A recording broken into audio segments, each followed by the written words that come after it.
come about that this man, after his death, triumphed over Voltaire, revived religion, transformed education, elevated the morals of France, inspired the Romantic movement and the French Revolution, influenced the philosophy of Kant and Schopenhauer, the plays of Schiller, the novels of Goethe, the poems of Wordsworth, Byron, and Shelley, the socialism of Marx, the ethics of Tolstoy, and altogether had more effect upon posterity than any other writer or thinker of that 18th century in which writers were more influential than they had ever been before. Here, if anywhere, the problem faces us. What is the role of genius in history? Of man versus the mass and the state? Europe was ready for a gospel that would exalt feeling above thought. It was tired of the restraints of customs, conventions, manners, and laws. It had heard enough of reason, argument, and philosophy. All this riot of unmoored minds seems to have left the world devoid of meaning, the soul empty of imagination and hope. Secretly, men and women were longing to believe again. Paris was weary of Paris, of the turmoil and hurry, the confinement and mad competition of city life. Now it idealized the slower pace of the countryside, where a simple routine might bring health to the body and peace to the mind. One might see modest women again. All the village would meet in weekly armistice at the parish church. And this proud progress, this vaunted emancipation of the mind, had they put anything in place of what they had destroyed? Had they given man a more intelligible or inspiring picture of the world and human destiny?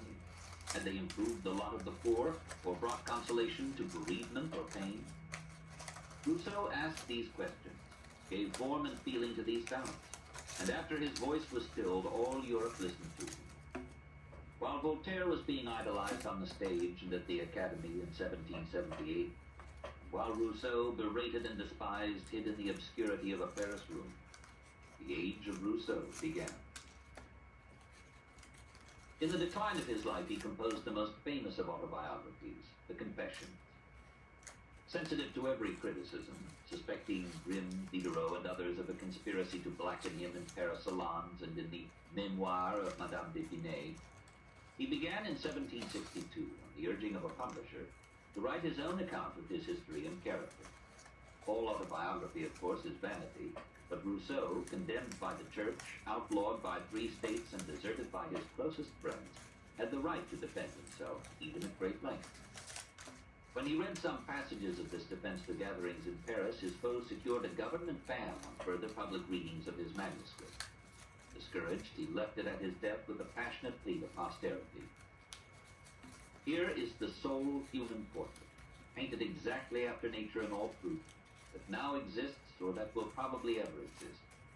Whoever you are, whom my faith and confidence have made the arbiter of this record, I beg you, by my misfortunes and your fellow feeling, and in the name of all mankind, not to destroy a work useful and unique, which can serve as a first piece of comparison for the study of man.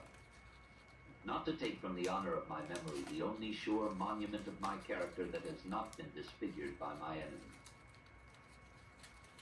His extreme sensitivity, subjectivity, and sentiment made the virtues and the faults of his book. A feeling heart, he said, was the foundation of all my misfortunes.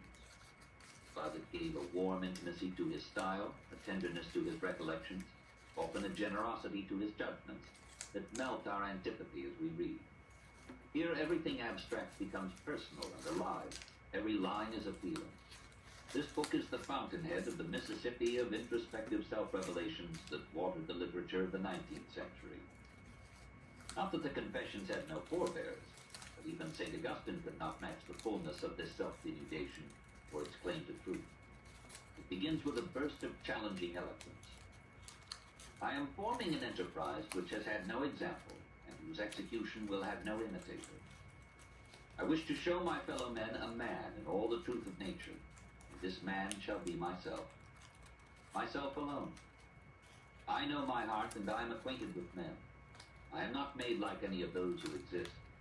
If I am not better, at least I am different. If nature has done well or ill in breaking the mold in which I was cast, this is something of which no one can judge except after having read me.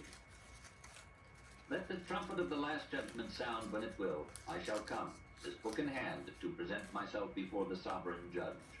I shall say loudly, this is how I have acted, how I have thought, what I have been. I have told the good and the bad with the same candor. I have concealed nothing of evil, added nothing of good. I have shown myself as I was, despicable and vile when I was so, good, generous, sublime when I was these. I have unveiled my inmost soul. This claim to complete sincerity is repeated again and again. But Rousseau admits that his remembrance of things 50 years past is often fragmentary and unreliable. In general, Part 1 has an air of candor that is disarming. Part 2 is disfigured by wearisome complaints of persecution and conspiracy. Whatever else the book is, it is one of the most revealing psychological studies known to us. The story of a sensitive and poetic spirit in painful conflict with the hard and prosaic century. In any case, The Confessions, if it were not an autobiography, would be one of the great novels of the world. 2. Homeless, 1712 to 1731. I was born at Geneva in 1712, son of Isaac Rousseau and Suzanne Bernard, citizens. This last word meant much, for only 1,600 of Geneva's 20,000 souls had the name and rights of citizens. This was to enter into Jean-Jacques' history. His family was of French origin, but had been settled in Geneva since 1529. His grandfather was a Calvinist minister. The grandson remained basically a Calvinist through all the wanderings of his faith. The father was a master watchmaker, imaginative and unstable, whose marriage in 1704 brought him a dowry of 16,000 florins. After the birth of a son, Francois, he left his wife in 1705 and traveled to Constantinople, where he remained for 6 years. Then he came back for reasons unknown, and I was the sad fruit of this return. The mother died of puerperal fever within a week of Jean-Jacques' birth. I came into the world with so few signs of life that little hope was entertained of preserving me. An aunt nursed and saved him, for which he said, I freely forgive you. This aunt sang well and may have given him his lasting taste for music. He was precocious and soon learned to read, and since Isaac loved romances, father and son read together the romances left in the mother's little library. Jean-Jacques was brought up on a mixture of French love stories, Plutarch's Lives, and Calvinist morality, and the mixture unsteadied him. He described himself accurately enough as at once haughty and tender, a character effeminate and yet invincible, which, fluctuating between weakness and courage, luxury and virtue, has ever set me in contradiction to myself. In 1722, the father quarreled with a Captain Gautier, gave him a bloody nose, was summoned by the local magistrate, fled from the city to escape imprisonment, and took up residence at Nyon, 13 miles from Geneva. A few years later, he married again. Francois and Jean-Jacques were taken over by their uncle, Gabriel Bernard. Francois was apprenticed to a watchmaker, ran away, and disappeared from history. Jean-Jacques and his cousin, Abraham Bernard, were sent to a boarding school operated by Pastor Lambercier of the neighboring village of Beausset. Here we were to learn Latin, with all the insignificant trash that has obtained the name of education. The Calvinist catechism was a substantial part of the curriculum. He liked his teachers, especially the pastor's sister, Mademoiselle Lambercier. She was 30, Jean-Jacques was 11, so he fell in love with her, after his own queer fashion. When she whipped him for some misbehavior, he took delight in suffering at her hands. A degree of sensuality mingled with the smart and shame, which left more desire than fear of a repetition. When he offended further, the pleasure he took in the chastisement became so obvious that she resolved never to whip him again. A masochistic element remained in his erotic makeup till the end.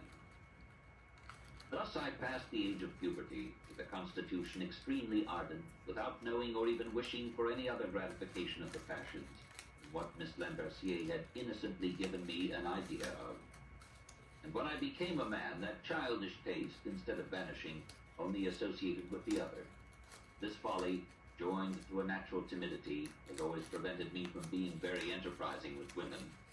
so that I have passed my days languishing in silence for those I most admired, without daring to disclose my wishes. I have now made the first and most difficult step in the obscure and painful maze of my confession. We never feel so great a degree of repugnance in divulging what is really criminal as what is merely ridiculous. It is possible that in later life Rousseau found an element of pleasure in feeling himself buffeted by the world, by his enemies, and by his friends.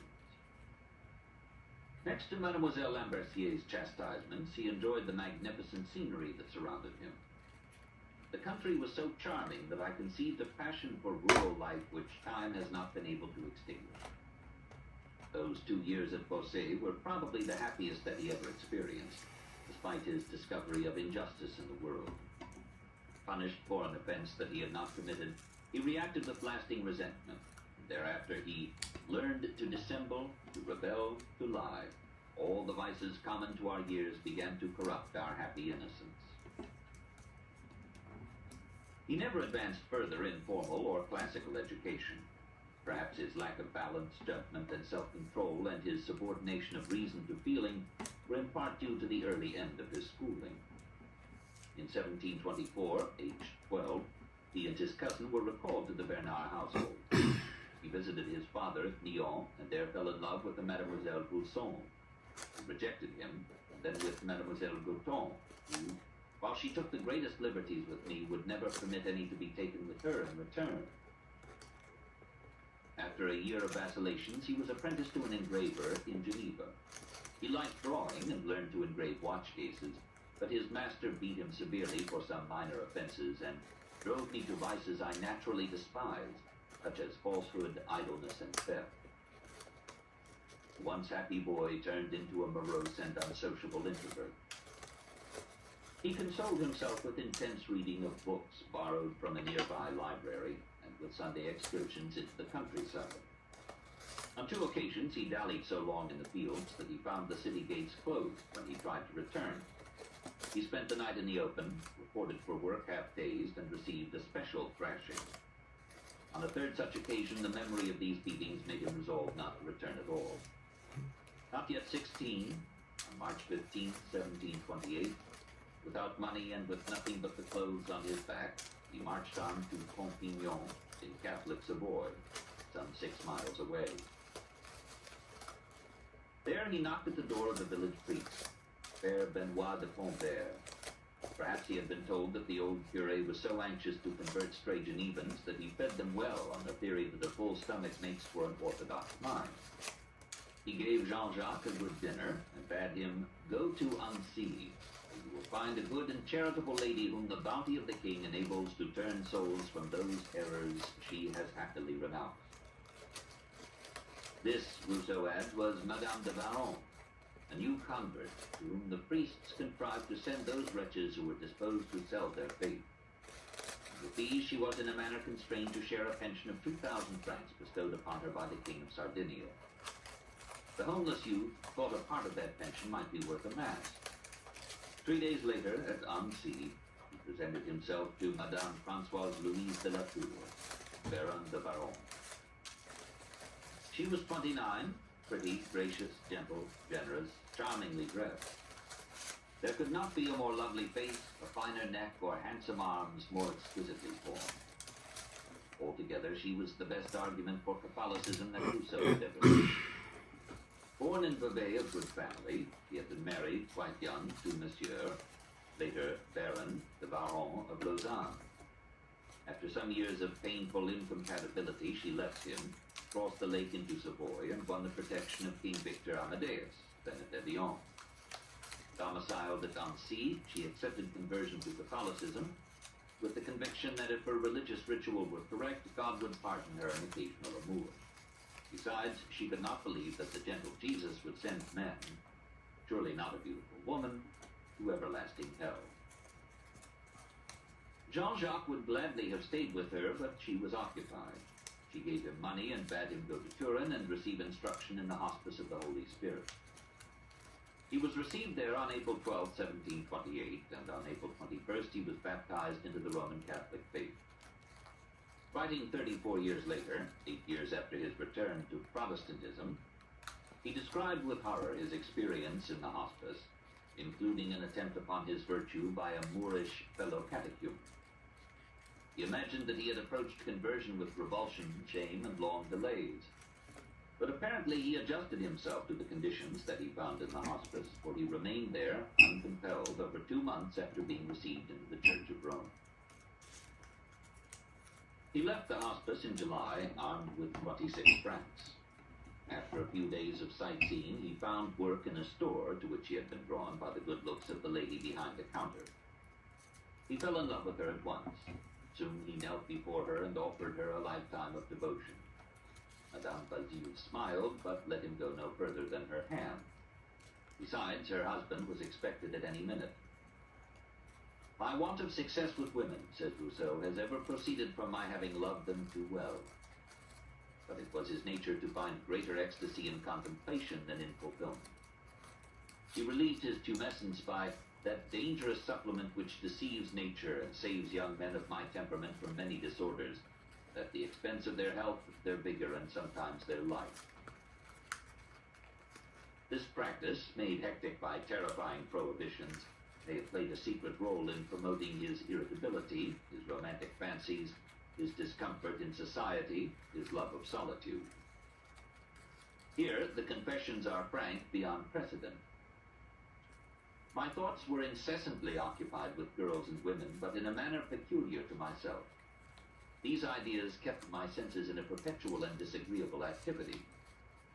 My agitation rose to the point where, unable to satisfy my desires, I inflamed them with the most extravagant maneuvers. I went about seeking dark alleys, hidden retreats, where I might expose myself at a distance to persons of the other sex in the state wherein I would have wished to be near them. That which they saw was not the obscene object. I did not dream of that. It was the ridiculous object, the buttocks. The foolish pleasure which I had in displaying it before their eyes cannot be described.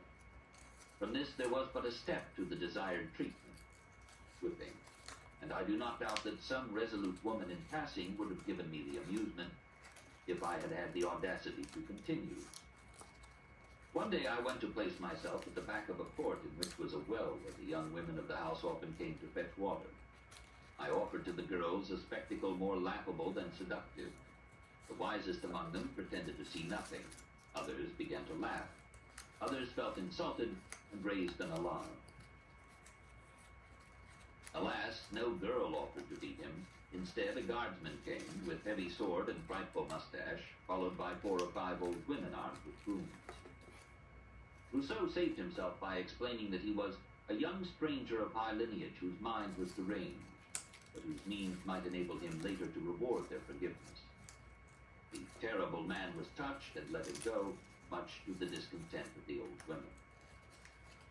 Meanwhile, he had found employment as a livery footman in the service of Madame de Versailles, a Tournese lady of some culture. There he committed a crime which weighed on his conscience through the rest of his life. He stole one of Madame's colorful ribbons. When charged with the theft, he pretended that another servant had given it to him. Marion, who was quite innocent of the theft, reproached him prophetically. "Ah, Rousseau, I thought you were of a good disposition. You render me very unhappy, but I would not be in your situation." Both were dismissed. The Confessions adds, "I do not know what became of the victim of my calumny, but there is little probability of her having been able to place herself agreeably after this, as she labored under an imputation cruel to her character in every respect. The painful remembrance of this transaction has remained heavy on my conscience to this day, and I can truly say that the desire to relieve myself in some measure from it has contributed greatly to the resolve to write my confessions." Those 6 months as a footman left a mark on his character. With all his consciousness of genius, he never achieved self-respect. A young priest whom he met while serving Madame de Versailles encouraged him to believe that his faults could be overcome if he would sincerely seek to approach the ethics of Christ. "Any religion," said Monsieur Gaime, "is good if it spreads Christian conduct." Hence he suggested that Jean-Jacques would be happier if he returned to his native habitat and faith. These views of one of the best men I ever knew lingered in Rousseau's memory and inspired famous pages in Émile. A year later, in the seminary of Saint-Lazare, he met another priest, Abbé Gattier, a very tender heart, who missed advancement because he had conferred pregnancy upon a maiden in his parish. This, remarks Rousseau, was a dreadful scandal in a diocese severely good, where the priests, being under good regulation, ought never to have children, except by married women. From these two worthy priests I formed the character of the Savoyard vicar. Early in the summer of 1729, Rousseau, now 17, felt again the call of the open road. Moreover, he hoped that with Madame de Baron he might find some employment less galling to his pride.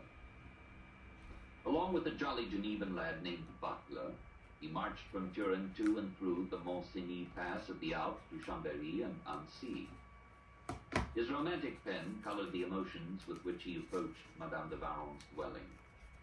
My legs trembled under me, my eyes were clouded with a mist. I neither saw, heard, nor recollected anyone, and was obliged frequently to stop that I might draw breath and recall my bewildered senses. Doubtless he was uncertain of his reception. How could he explain to her all his vicissitudes since leaving her? Her first glance banished all my fears. My heart leaped at the sound of her voice. I threw myself at her feet, and in transports of the most lively joy, I pressed my lips upon her hand. She did not resent adoration. She found a room for him in her house, and when some eyebrows rose, she said, "They may talk as they please, but since Providence has sent him back, I am determined not to abandon him."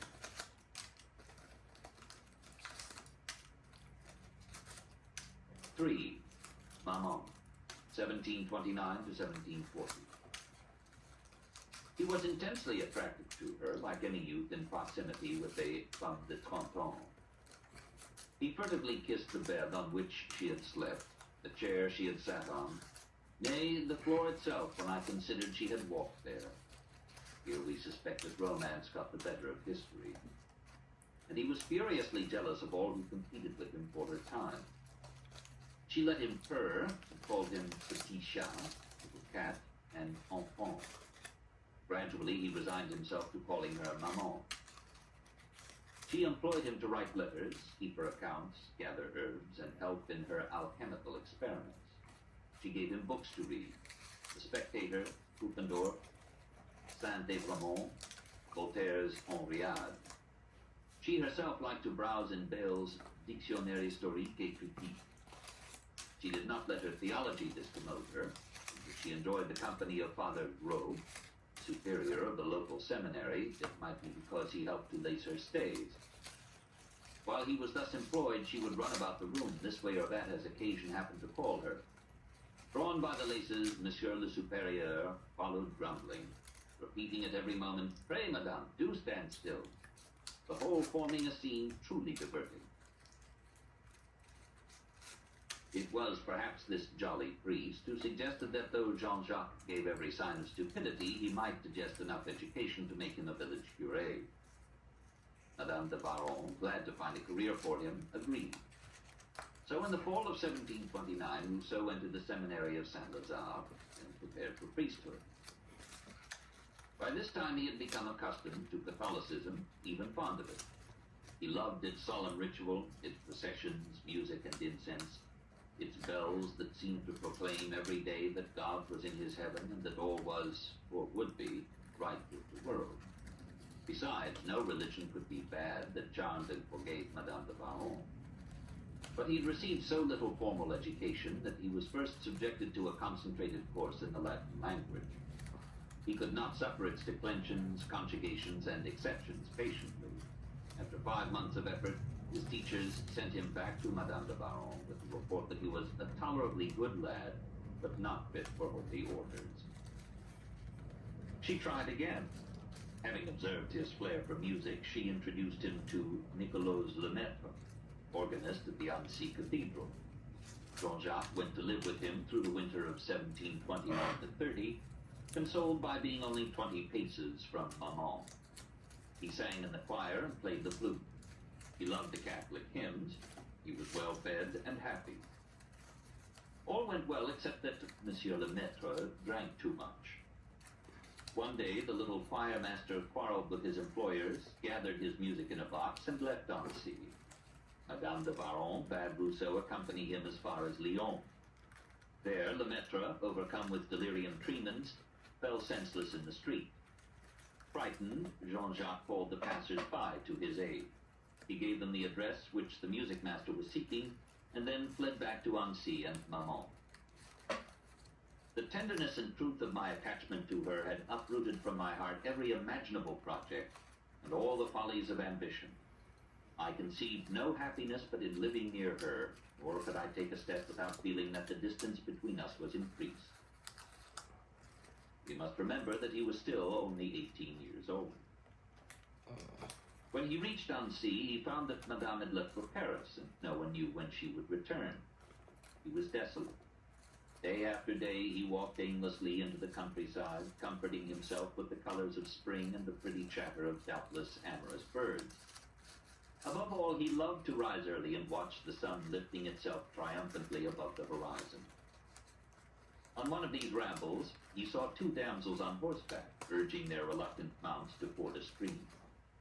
In a burst of heroism, he caught one horse by the bridle and led it across, while the other followed. He was about to go his way, but the girls insisted upon his accompanying them to a cottage where he might dry his shoes and stockings. At their invitation, he leaped up behind Mademoiselle G.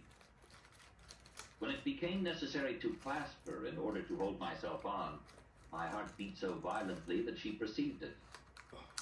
At that moment, he began to outgrow his infatuation for Madame de Baron. The three youngsters spent the day picnicking together. Rousseau progressed to kissing one girl's hand, then they left him. He returned to Annecy exalted, and hardly minded that Maman was not there. He tried to find those mademoiselles again, but failed. Soon he was on the road once more, this time accompanying Madame de Baron's maid to Fribourg. Passing through Geneva, I found myself so affected that I could scarcely perceive. The image of Republican liberty so elevated my soul. From Fribourg, he walked to Lausanne. Of all writers known to history, he was the most devoted walker. From Geneva to Turin, to Annecy, to Lausanne, to Neuchâtel, to Berne, to Chambéry, to Lyon, he knew the road and drank in gratefully the sights, odors, and sounds. I love to walk at my ease and stop at leisure. A strolling life is necessary for me. Traveling on foot in a fine country with fine weather, and having an agreeable object to terminate my journey is the manner of living most suited to my taste.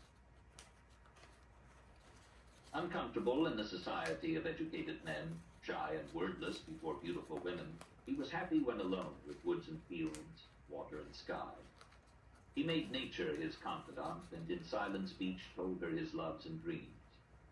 He imagined that the moods of nature entered at times into a mystic accord with his own. Though he was not the first to make men feel the loveliness of nature, he was her most fervent and effective apostle. Half the nature poetry since Rousseau is part of his lineage. Haller had felt and described the majesty of the Alps, but Rousseau made the slopes of Switzerland along the northern shore of the Lake of Geneva his special realm, and he sent down through the centuries the fragrance of their terraced vines. When he came to choose a site for the home of his Julie and Volmar, he placed them there, at Clairon, between Vevey and Montreux, in a terrestrial paradise mingling mountains, verdure, water, sun, and snow. Unsuccessful in Lausanne, Rousseau moved to Neuchâtel. Here, by teaching music, I sensibly gained some knowledge of it. At nearby Boudry, he met a Greek prelate who was soliciting funds for restoring the Holy Sepulchre in Jerusalem. Rousseau joined him as interpreter, but at Soleure, he left him and walked out of Switzerland into France. On this walk, he entered a cottage and asked, might he buy some dinner. The peasant offered him barley bread and milk, saying this was all he had. But when he saw that Jean-Jacques was not a tax collector, he opened a trapdoor, descended, and came up with wheat bread, ham, eggs, and wine. Rousseau offered to pay. The peasant refused and explained that he had to hide his better food, lest he suffer additional taxation. What he said to me made an impression on my mind that can never be effaced, sowing seeds of that inextinguishable hatred which has since grown up in my heart against the vexations these unhappy people bear, and against their oppressors. At Lyon he spent homeless days, sleeping on park benches or the ground. For a time he was engaged to copy music. Then, hearing that Madame de Baron was living at Chambéry, 54 miles to the east, he set out to rejoin her. She found work for him as secretary to the local intendant between 1732 and 34. Meanwhile, he lived under her roof, his happiness only moderately lessened by the discovery that her business manager, Claude Anet, was also her lover. That his own passion had subsided appears from a unique passage in the confession. I could not learn without pain that she lived in greater intimacy with another than with myself. Nevertheless, instead of feeling any aversion to the person who had this advantage over me, I found the attachment I felt for her actually extended to him. I desired her happiness above all things, and since he was concerned in her plan of felicity, I was content he should be happy likewise. Meantime, he entered perfectly into the views of his mistress. He conceived a sincere friendship for me, and thus we lived in a union which rendered us mutually happy, and which death alone could dissolve. One proof of the excellence of this amiable woman's character is that all who loved her loved each other, even jealousy and rivalry submitting to the more powerful sentiment with which she inspired them. And I never saw any of those who surrounded her entertain the least ill will among themselves. Let the reader pause a moment in this encomium, and if he can recollect any other woman who deserves it, let him attach himself to her if he would obtain happiness. The next step in this polygonal romance was just as contrary to all the rules of adultery. When she perceived that a neighbor, Madame de Menthon, aspired to be the first to teach Jean-Jacques the art of love, Madame de Baron, refusing to surrender this distinction, or desiring to keep the youth from less tender arms, offered herself to him as his mistress, without prejudice to her similar services for Anet. Jean-Jacques took 8 days to think it over. Long acquaintance with her had made him filial rather than sensual in his thoughts of her. I loved her too much to desire her. He was already suffering from the ailments which were to pursue him to the end: inflammation of the bladder and stricture of the urethra. Finally, with all due modesty, he agreed to her proposal. The day, more dreaded than hoped for, at length arrived. My heart confirmed my engagements without desiring the prize. I obtained it nevertheless. I saw myself for the first time in the arms of a woman, and a woman whom I adored. Was I happy? No. I tasted pleasure, but I know not what invincible sadness poisoned the charm. I felt as if I had committed incest. 2 or 3 times, while pressing her with transport in my arms, I deluged her bosom with my tears. As for her, she was neither sad nor gay. She was caressingly tranquil. Since she was hardly at all sensual, and had not at all sought pleasure, she had in this no ecstasy, and she never felt remorse. Recalling this epical event, Rousseau ascribed Madame's maneuvers to the poison of philosophy. I repeat, all her failings were the result of her error, never of her passions. She was well born, her heart was pure, her manners noble, her desires regular and virtuous, her taste delicate. She seemed formed for that elegant purity of manners which she ever loved but never practiced, because instead of listening to the dictates of her heart, she followed those of her reason, which led her astray. Unhappily, she piqued herself on philosophy, and the morality which she drew from it spoiled that which her heart proposed. Anet died in 1734. Rousseau left his post with the intendant and took over the management of Madame's business affairs. He found them perilously confused, near bankruptcy. He brought in some income by teaching music. In 1737, he received 3,000 francs falling due from his mother's legacy. He spent part of this on books and gave the rest to Madame de Baron. He fell ill, and Maman nursed him tenderly. As her dwelling had no garden, she rented in 1736 a suburban cottage, Les Charmettes. There, my life passed in the most absolute serenity. Though he never loved to pray in a chamber. The outdoors stirred him to thank God for the beauty of nature and for Madame de Varron, and to ask the divine blessing on their union.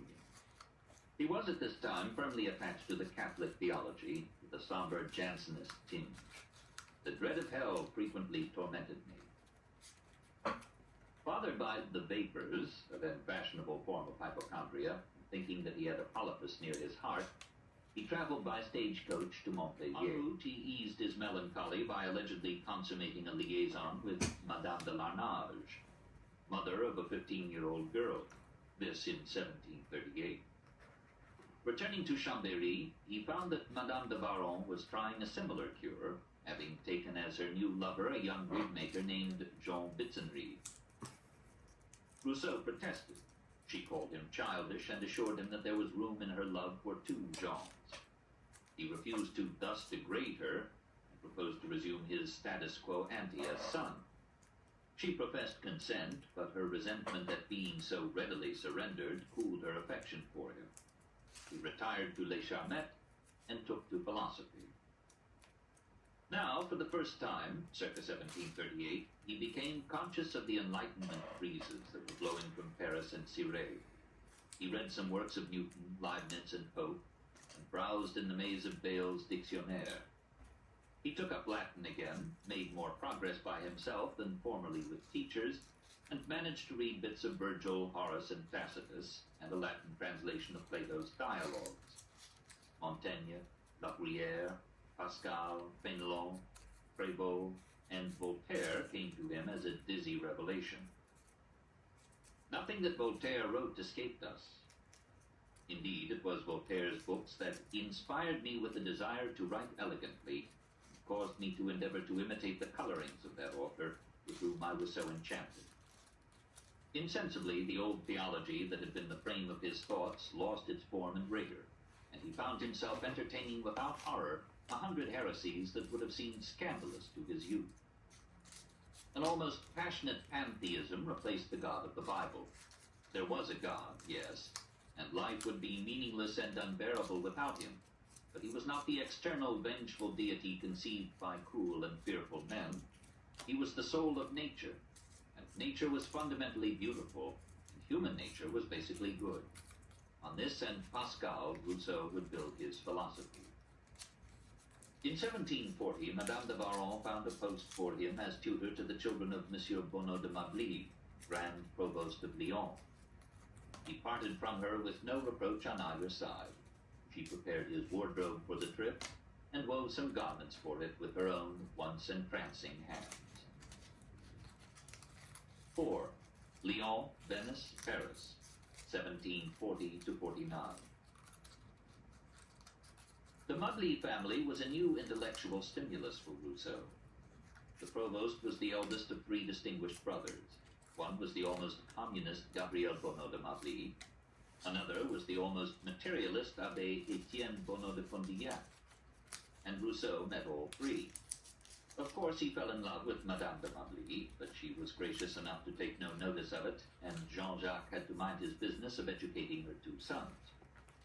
He drew up for Monsieur de Mably a statement of his pedagogical ideas. In part, these accorded with the libertarian principles that were to receive their classical romantic exposition in Émile, 22 years later. In part, they contradicted his later rejection of civilization, for they recognized the value of the arts and sciences in the development of mankind. Meeting frequently men like Professor Borde of the Lyon Academy, who was a friend of Voltaire, he imbibed more of the Enlightenment and learned to laugh at popular ignorance and superstition. But he remained ever adolescent. Peeping into the public baths one day, he saw a young woman quite unencumbered. His heart stopped beating. Back in the stealth of his room, he addressed to her a bold but anonymous note. I hardly dare confess to you, mademoiselle, the circumstances to which I owe the happiness of having seen you, the torment of loving you. It is less that figure, light and svelte, which loses nothing by nudity. It is less that elegant form, those graceful contours. It is not so much the freshness of lilies spread with such profusion over your person, but that soft blush which I saw covering your brow when I offered myself to your sight. for having unmasked you too mischievously by singing a couplet. He was now old enough to fall in love with young women. Almost any presentable girl set him longing and dreaming, but especially Suzanne Serre. Once, alas, only once in my life, my mouth touched hers. Oh, memory, shall I lose you in the grave? He began to think of marriage, but he confessed, I have nothing but my heart to offer. As this was not legal tender, Suzanne accepted another hand, and Rousseau retired to his dreams. He had not been made to be either a successful lover or a good teacher. I had almost as much knowledge as was necessary for a tutor, and the natural gentleness of my disposition seemed calculated for the employment, if hastiness had not mingled with it. When things went favorably, and I saw the pains which I did not spare succeed, I was an angel. But when they went contrary, I was a devil. If my pupils did not understand me, I was hasty. When they showed any symptoms of an untoward disposition, I was so provoked that I could have killed them. I determined to quit my pupils, being convinced that I should never succeed in educating them properly. Monsieur de Mably saw this as clearly as myself, though I am inclined to think he would never have dismissed me had I not spared him the trouble.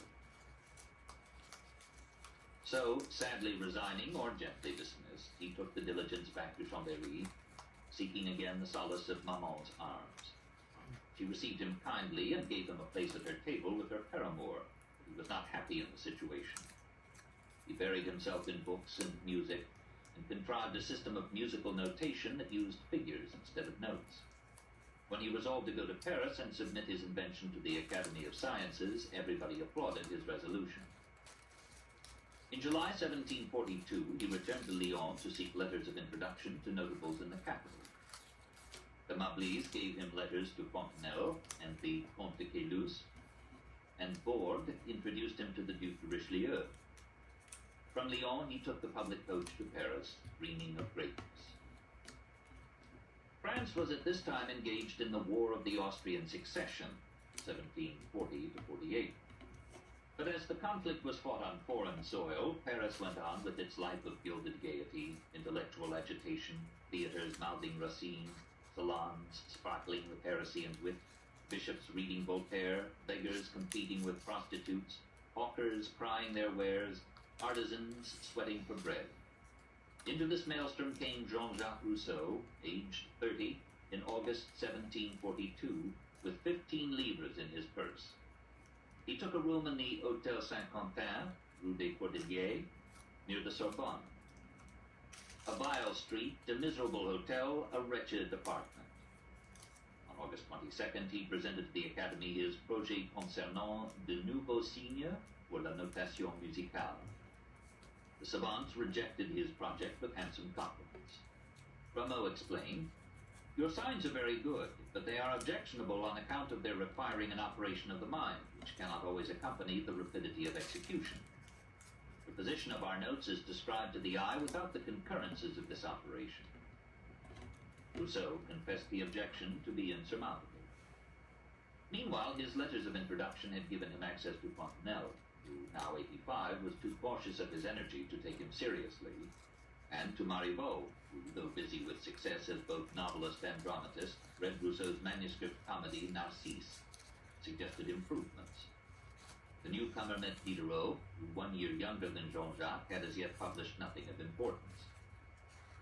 He was fond of music and knew it theoretically, and he communicated to me some of his literary projects.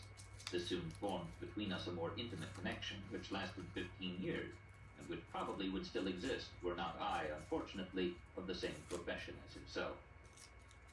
With Diderot, he went to the theater or played chess. In that game, Rousseau met Philidor and other experts, and had no doubt that in the end I should become superior to them all. He found entrance to the home and salon of Madame Dupin, daughter of the banker Samuel Bernard, and struck up a friendship with her stepson, Claude Dupin de Franqueuil. Meanwhile, he could see the bottom of his purse. He began to look about him for some occupation that would supplement his friends in feeding him. Through the influence of Madame de Besenval, he was offered the post of secretary to the French embassy in Venice. After a long journey made hazardous by the war, he reached Venice in the spring of 1743 and reported to the ambassador, the Comte de Montaigu. This count, Rousseau assures us, was almost illiterate. The secretary had to decipher as well as to compose documents. He presented the messages of the French government to the Venetian state in his own person, not having forgotten the Italian he had learned in Turin. He was proud of his new status and complained that a merchant vessel which he visited gave him no cannonade in salute, though people of less consequence received it. Master and man quarreled as to who should pocket the fees paid for the secretary's issuance of passports to France. With his share, Rousseau prospered, ate unusually well, attended theater and opera, and fell in love with Italian music and girls. One day, not to appear too great a blockhead among my associates, he visited a prostitute, La Paduana. He asked her to sing. She did. He gave her a ducat and turned to leave. She refused to take the coin without having earned it. He satisfied her and returned to his lodgings, so fully persuaded that I should feel the consequences of this step that the first thing I did was to send for the king's surgeon to ask him for medicine. But the doctor persuaded me that I was formed in such a manner as not to be readily infected. Some time later, his friends gave him a party, at which the pretty harlot Durant was to be the prize. She invited him to her room and disrobed. Suddenly, instead of being devoured by flame, I felt a deadly chill run through my veins, and sick at heart I sat down and wept like a child. He later explained his incapacity on the ground that one of the woman's breasts was deformed. Zulueta turned upon him in scorn and bade him leave women alone and study mathematics. Monsieur de Montaigu, his own salary being in arrears, withheld Rousseau's. They quarreled again. The secretary was dismissed on August 4th, 1744. Rousseau complained to his friends at Paris. An inquiry was sent to the ambassador. He replied, "I must inform you how greatly we have been deceived by Sire Rousseau. His temper and his insolence, caused by the high opinion he has of himself and by his madness, are the things that hold him in the state in which we found him. I drove him out like a bad valet." Jean-Jacques returned to Paris on October 11th and presented his side of the matter to officials in the government. They offered him no redress. He appealed to Madame de Besenval. She refused to receive him. He sent her a passionate letter in which we can feel the heat of the distant revolution. "I was wrong, madame. I thought you just, and you are only noble," meaning title. I should have remembered that. I should have perceived that it was improper for me, a foreigner and plebeian, to complain against a gentleman. If my destiny should ever again put me in the grip of an ambassador of the same stuff, I shall suffer without complaint. If he is wanting in dignity, without elevation of soul, it is because nobility dispenses with all that. If he is associated with all that is vile in one of the most immoral of cities, it is because his ancestors have created enough honor for him. If he consorts with knaves, if he is one himself, if he deprives a servitor of wages, then, madame, I shall think only how fortunate it is not to be the son of one's own deeds. Those ancestors, who were they? Persons of no repute, without fortune, my equals. They had talent of some kind, they made a name for themselves, but nature, which sows the seed of good and evil, has given them a pitiful posterity. And in the Confessions, Rousseau added, "The justice and futility of my complaints left in my mind seeds of indignation against our foolish social institutions, by which the welfare of the public and real justice are always sacrificed to I know not what appearance of order, which does nothing more than add the sanction of public authority to the oppression of the weak and the iniquity of the powerful." Montaigu, returning to Paris, sent Rousseau some money to settle my account.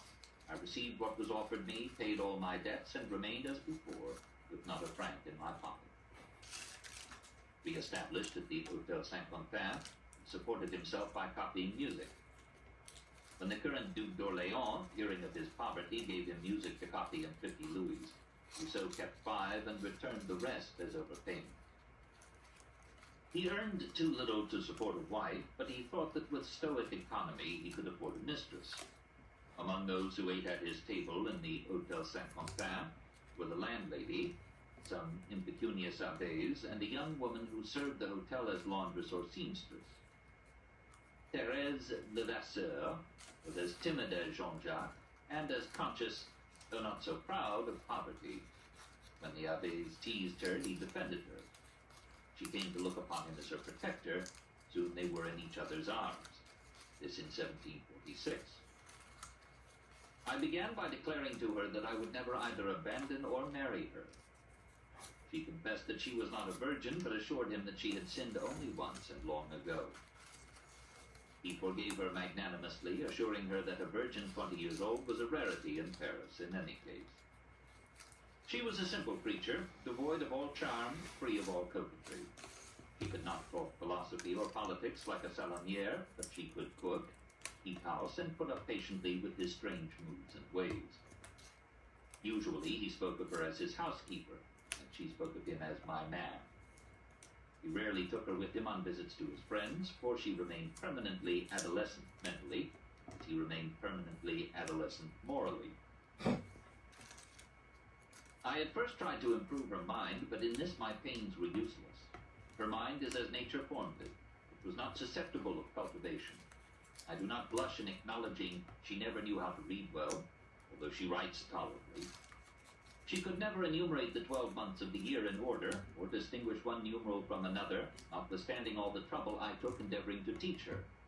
She neither knows how to count money, nor to reckon the price of anything. Jesus. The word which, when she speaks, comes to her mind is frequently the opposite of that which she means to use. I formerly made a dictionary of her phrases to amuse Monsieur de Luxembourg, and her qui pro quos often became celebrated among those with whom I was most intimate. When she became pregnant, he was thrown into the greatest embarrassment. What could he do with children? Some friends assured him it was quite customary to send unwanted offspring to a foundling asylum.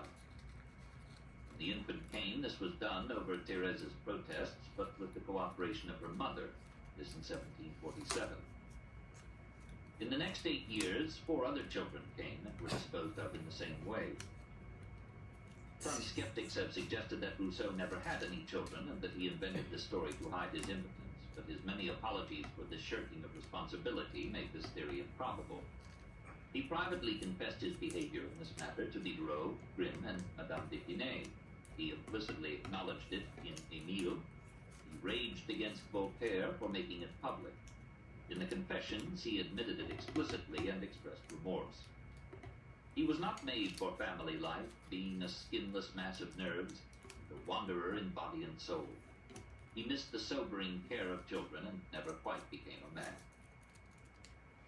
He had the good fortune, about this time, to find lucrative employment. He served as secretary to Madame Dupin, then to her nephew. When Dupin de Franqueuil became Receiver General, Rousseau was promoted to cashier at 1,000 francs a year. He adopted the gold-braid, white stockings, wig, and sword by which men of letters, to get entrance to aristocratic homes, imitated aristocratic dress. We can imagine the discomfort of his divided personality. He was received in several salons and made new friends. Traynal, Marmontel, Duflo, Madame d'Épinay, and, most intimately and fatally, Friedrich Melchior Grimm. He attended the exciting dinners at the home of Baron d'Holbach, where Diderot slew gods with what his enemies called the jawbone of an axe. In that den of infidels, most of Jean-Jacques' Catholicism melted away. Meanwhile, he wrote music. In 1743, he had begun a combination of opera and ballet, which he called Les Muses Galantes, celebrating the loves of Anacreon, Ovid, and Tasso. This was produced in 1745, with some éclat, at the home of the tax collector La Paupinière. Rameau shrugged it off as a pasticcio of plagiarisms from Italian composers, but the Duc de Richelieu liked it and commissioned Rousseau to revise an opera ballet, Les Fesses de Ramire, tentatively prepared by Rameau and Voltaire. On December 11, 1745, Rousseau wrote his first letter to the literary monarch of France. For 15 years I have been working to render myself worthy of your regard and of the kindness with which you favor young muses in whom you discover talent. But through having written the music for an opera, I find myself metamorphosed into a musician. Whatever success my feeble efforts may have, they will be glorious enough for me if they win me the honor of being known to you, and of having shown the admiration and profound respect with which I have the honor of being, sir, your humble and most obedient servitor. Voltaire replied, Sir, you unite yourself in two talents which have always been found separate till now. Here are two good reasons why I should esteem and like you. With such love letters began their famous enmity. 5. Is civilization a disease? In 1749, Diderot was imprisoned at Vincennes for some offensive passages in his Letters on the Blind. Rousseau wrote to Madame de Pompadour, pleading for his friend's release, for permission to share his imprisonment. Several times during that summer, he made the round trip of 10 miles between Paris and Vincennes to visit Diderot. On one such journey, he took an issue of the Mercure de France to read as he walked.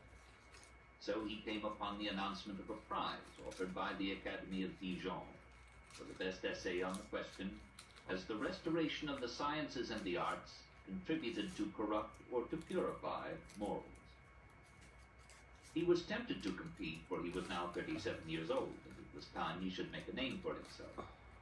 But did he know enough of science or art or history to discuss such topics without revealing the defects of his education? In a letter to Malherbe, January 12, 1762, he described with characteristic emotion the revelation that came to him on this walk. All at once I felt myself dazzled by 1,000 sparkling lights.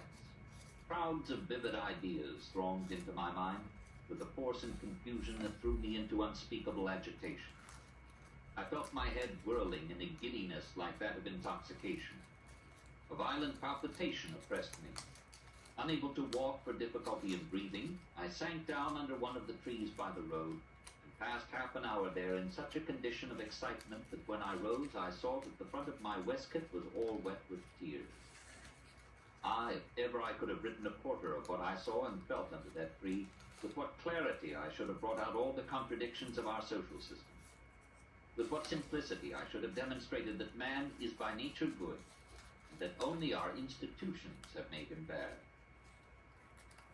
That last sentence was to be the theme song of his life, and those tears that streaked his vest were among the headwaters of the Romantic movement in France and Germany.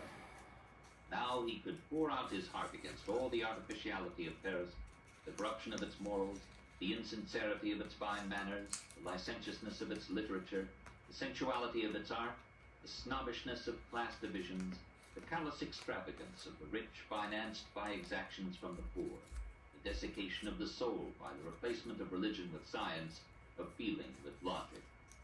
By declaring war on this degeneration, he could vindicate his own simplicity of culture, his village manners, his discomfort in society, his disgust with malicious gossip and irreverent wit, his defiant retention of religious faith amid the atheism of his friends. In his heart he was again a Calvinist, remembering with a kind of homesickness the morality expounded to him in his youth. By answering Dijon, he would exalt his native Geneva above Paris, and would explain to himself and others why he had been so happy in Les Charmettes and was so miserable in the salons. Arrived at Vincennes, he revealed to Diderot his intention to compete. Diderot applauded him and bade him attack the civilization of their time with all possible force. Hardly any other competitor would dare take that line, and Rousseau's position would stand out as individual. Jean-Jacques returned to his lodgings eager to destroy the arts and sciences that Diderot was preparing to exalt in the Encyclopédie, Dictionnaire raisonné des sciences, des arts et des métiers, from 1751 onward. I composed the discourse in a very singular manner. I dedicated to it the hours of the night in which sleep deserted me. I meditated in bed with my eyes closed, and in my mind I turned over and over again my periods with incredible labor and care. As soon as the discourse was finished, I showed it to Diderot. He was satisfied with the production and pointed out some corrections he thought should be made. I sent off the piece without mentioning it to anybody else, except, I think, to Grimm. The Dijon Academy crowned his essay with the first prize, August 23, 1750, a gold medal and 300 francs. Diderot, with characteristic enthusiasm, arranged for the publication of this discours sur les arts et les sciences. Soon he reported to the author, "Your discours is taking beyond all imagination. Never was there an instance of a like success." It was as if Paris realized that here, at the very midpoint of the Enlightenment, a man had risen to challenge the age of reason, to challenge it with a voice that would be heard. The essay seemed at first to applaud the victories of reason. It is a noble and beautiful spectacle to see man raising himself, so to speak, from nothing by his own exertion, dissipating by the light of reason all the thick clouds by which he was by nature enveloped, mounting above himself, soaring in thought even to the celestial regions, encompassing with giant strides like the sun the vast extent of the universe. What is still grander and more wonderful, going back into himself, there to study man and get to know his own nature, his duties, and his end. All these miracles we have seen renewed within the last few generations. Voltaire must have shed an approving smile over this initial ecstasy. Here was a new recruit to the philosophe, to the good companions who would slay superstition and l'enfant. And was not this young Lochinvar already contributing to the Encyclopédie? But a page later, the argument took a distressing turn. All this progress of knowledge, said Rousseau, had made governments more powerful, crushing individual liberty. It had replaced the simple virtues and forthright speech of a ruder age with the hypocrisies of savoir-faire. Sincere friendship, real esteem, and perfect confidence are banished from among men. Jealousy, suspicion, fear, coldness, reserve, hate, and fraud lie constantly concealed under that uniform and deceitful veil of politeness, that boasted candor and urbanity, for which we are indebted to the light and leading of this age. Let the arts and sciences claim the share they have had in this salutary work. This corruption of morals and character by the progress of knowledge and art is almost a law of history. Egypt became the mother of philosophy and the fine arts. Soon she was conquered. Greece, once peopled by heroes, twice vanquished Asia. Letters were then in their infancy, and the virtues of Sparta had not been replaced, as the Greek ideal, by the refinement of Athens, the sophistry of the sophists, the voluptuous forms of Praxiteles. When that civilization had reached its height, it was overthrown at a blow by Philip of Macedon, then supinely accepted the yoke of Rome. Rome conquered the whole Mediterranean world when she was a nation of peasants and soldiers inured to a stoic discipline. But when she relaxed into Epicurean indulgence and praised the obscenities of Ovid, Catullus, and Martial, she became a theater of vice, a scorn among the nations, an object of derision even to barbarians. And when Rome revived in the Renaissance, arts and letters again sapped the strength of governed and governors, and left Italy too feeble to meet attack. Charles VIII of France mastered Tuscany and Naples almost without drawing a sword. And all his court attributed this unexpected success to the fact that the princes and nobles of Italy applied themselves with greater earnestness to the cultivation of their understandings rather than to active and martial pursuits. Literature itself is an element of decay. It is related that the Caliph Omar, being asked what should be done with the library of Alexandria, answered, "If the books in the library contain anything contrary to the Quran, they are evil and ought to be burned. If they contain only what the Quran teaches, they are superfluous." This reasoning has been cited by our men of letters as the height of absurdity. But if Gregory the Great had been in the place of Omar, and the Gospel in the place of the Quran, the library would still have been burned, and it would have been perhaps the finest action of his life. Or consider the disintegrating effect of philosophy. Some of these lovers of wisdom tell us that there is no such thing as matter. Another assures us that nothing but matter exists, and no other God but the universe itself. A third group announces that virtue and vice are mere names, and nothing counts but strength and skill. These philosophers sap the foundations of our faith and destroy virtue. They smile contemptuously at such old words as patriotism and religion, consecrate their talents to the destruction and defamation of all that men hold most sacred. In antiquity, such nonsense did not long survive its author, but now, thanks to print, the pernicious reflections of Hobbes and Spinoza will last forever. Consequently, the invention of printing was one of the greatest disasters in the history of mankind. And it is easy to see that sovereigns will hereafter take as much pains to banish this dreadful art from their dominions as they ever took to encourage it. Note the vigor and excellence of those peoples who never knew philosophy or science, literature or art. The Persians of Cyrus's time, the Germans as described by Tacitus, or, in our own time, that rustic nation, Switzerland, whose renowned courage not even adversity could conquer, and whose fidelity no example could corrupt. To these the proud Genevan adds, those happy nations which did not know even the names of many vices that we find it hard to suppress. The savages of America, whose simple and natural mode of government Montaigne preferred, without hesitation, not only to the laws of Plato, but to the most perfect visions of government that philosophy can suggest. What, then, should be our conclusion? It is that luxury, profligacy, and slavery have been in all ages the scourge of the efforts of our pride to emerge from that happy state of ignorance in which the wisdom of Providence has placed us. Let men learn for once that nature would have preserved them from science as a mother snatches a dangerous weapon from the hands of her child. The answer to the question of the learned academy is that learning without virtue is a snare, that the only real progress is moral progress, that the advancement of learning has corrupted rather than purified the morals of mankind, and that civilization is not an ascent of man to a nobler state, but the fall of man from a rural simplicity that was a paradise of innocence and bliss.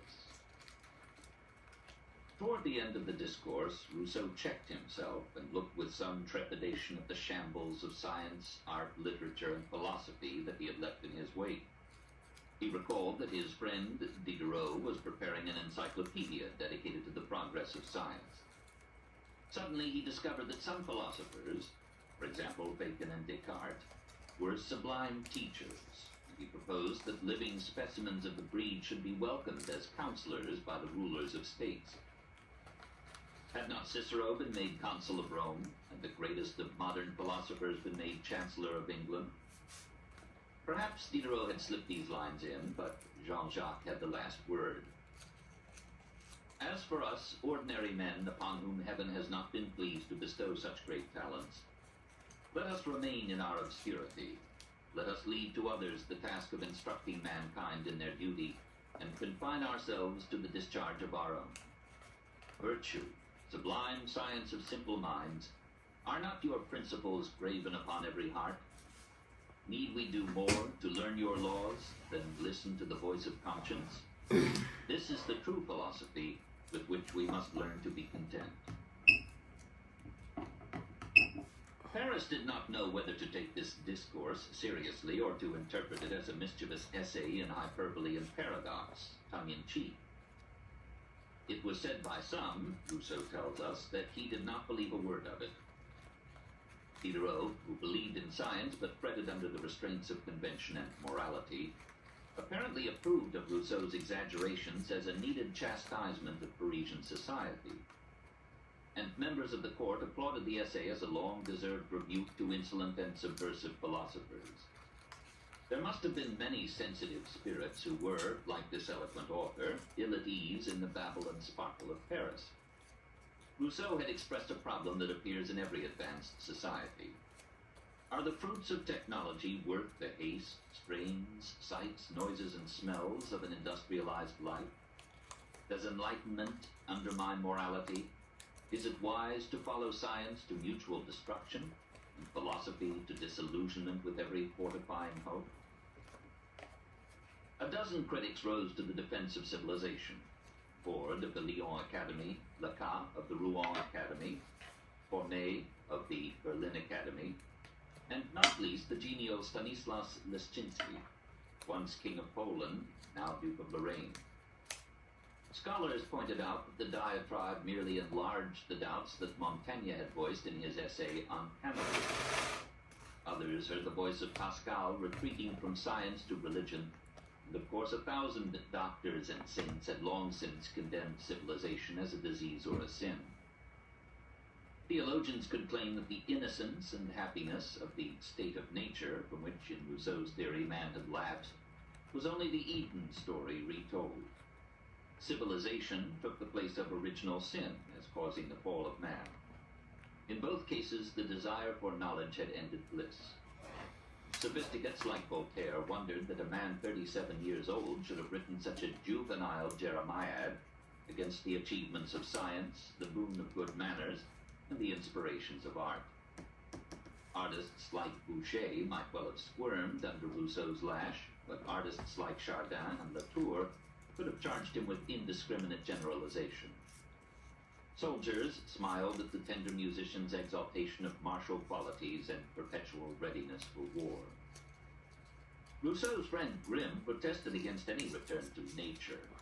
"What devilish nonsense," he exclaimed, and asked the thorny question, "What is nature?"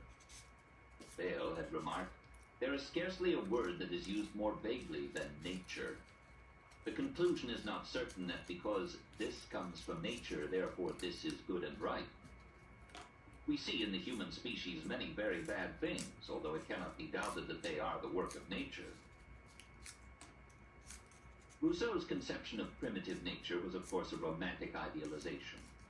Nature, life without social regulation and protection, is red in tooth and claw, and its ultimate law is kill or be killed.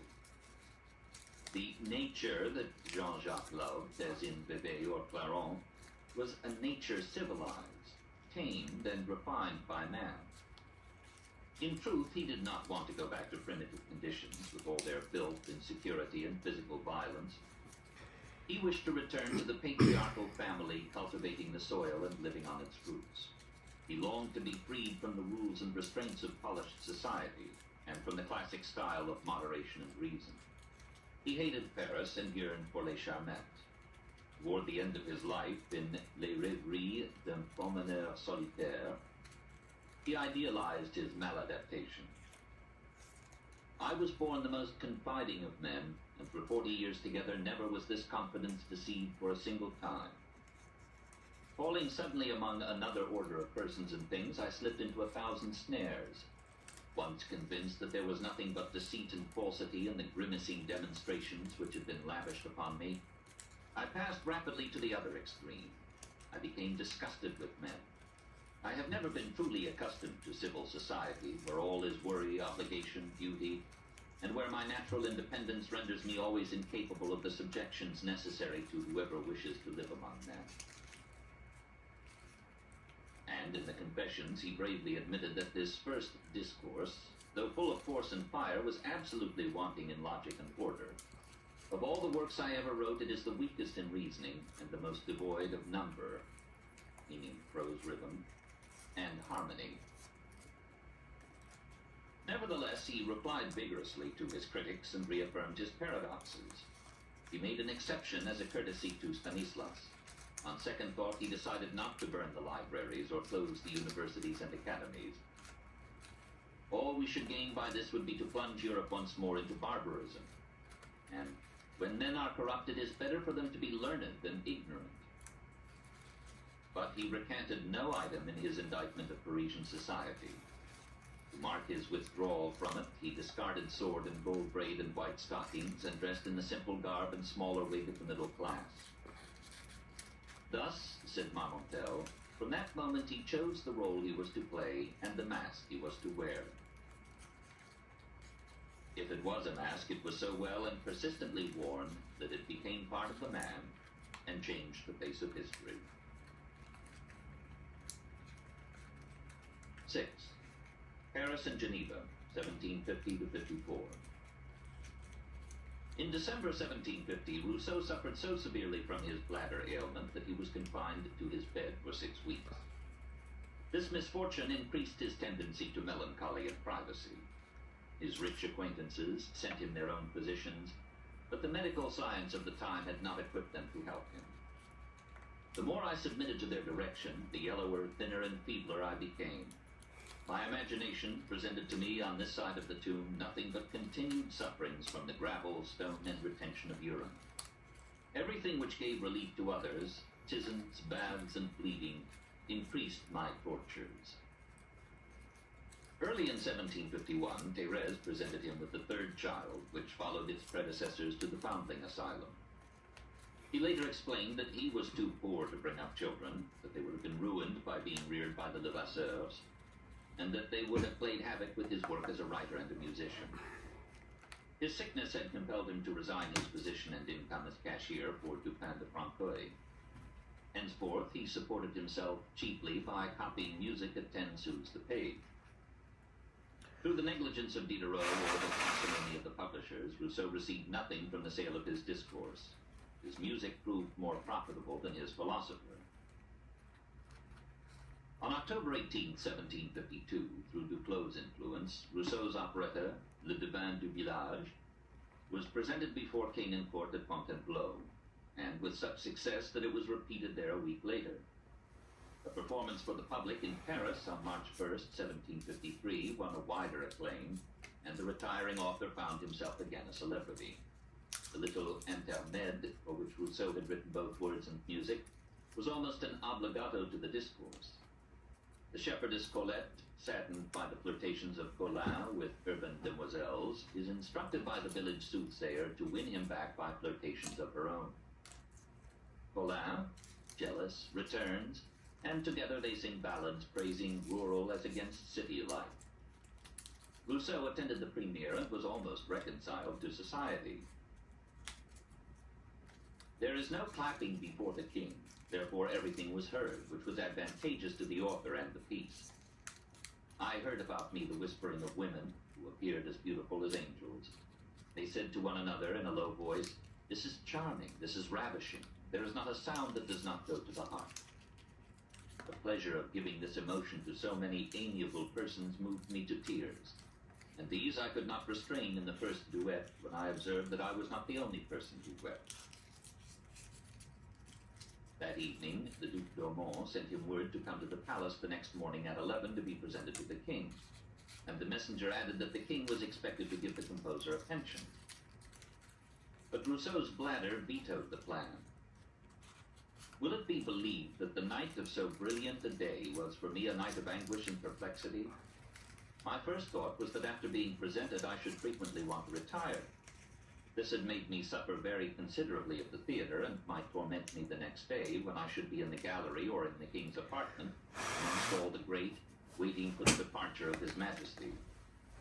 My infirmity was the principal cause which prevented